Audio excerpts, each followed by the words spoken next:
Bonjour tout le monde et bienvenue dans une nouvelle vidéo. Cette fois-ci, on va parler de temps. Nous disons souvent, je n'ai pas le temps. Le temps passe trop vite. Le temps guérit tout. Mais au fond, qu'est-ce que le temps? Est-il quelque chose que l'on mesure ou quelque chose que l'on ressent? C'est précisément cette question que la philosophie se pose depuis l'Antiquité. Et pour y répondre, il faut d'abord comprendre comment le temps a été pensé objectivement. Dans la tradition classique, le temps est d'abord compris comme une succession mesurable.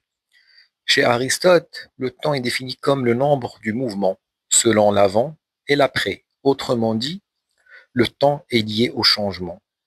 Il se mesure par le mouvement. Il est objectif et universel. C'est cette conception qui fonde nos horloges, nos calendriers, nos emplois du temps. Cependant, cette définition pose un problème majeur. Elle ne dit rien de notre expérience intérieure du temps.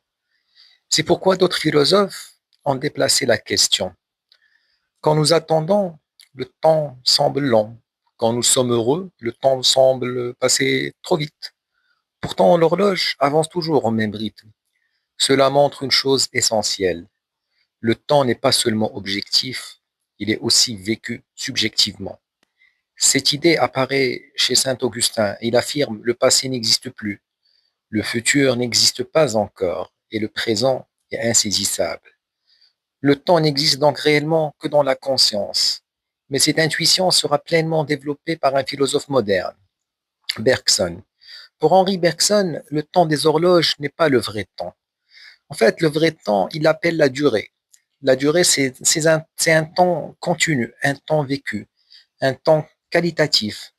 Nos souvenirs, nos émotions, nos pensées ne s'additionnent pas comme des secondes. Ainsi, le temps intérieur est fluide, mouvant, impossible à découper. Pour Bergson, critique une vision trop mécanique du temps. Mais cette réflexion pose une nouvelle question. Sommes-nous prisonniers du temps? Si le temps s'impose à tous et il s'impose à nous, sommes-nous condamnés à quelque part à le subir?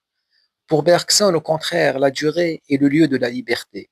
Chaque instant est nouveau, imprévisible, créateur. Le futur n'est pas déjà écrit.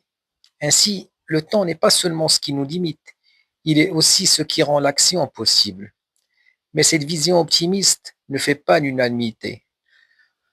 Dans la vie quotidienne, le temps apparaît souvent comme une pression, délai, échéance, vieillissement, mort. Le temps nous échappe et nous rappelle notre finitude. Dès lors, le temps peut être vécu comme une force qui domine l'homme. Cette tension entre liberté et contrainte est au cœur des sujets. En conclusion, le temps n'est donc pas une réalité simple. Il est à la fois objectif et mesurable, subjectif et vécu, contrainte et liberté. La philosophie nous apprend une chose essentielle. Le temps n'est pas seulement ce qui se passe, c'est dans quoi nous existons.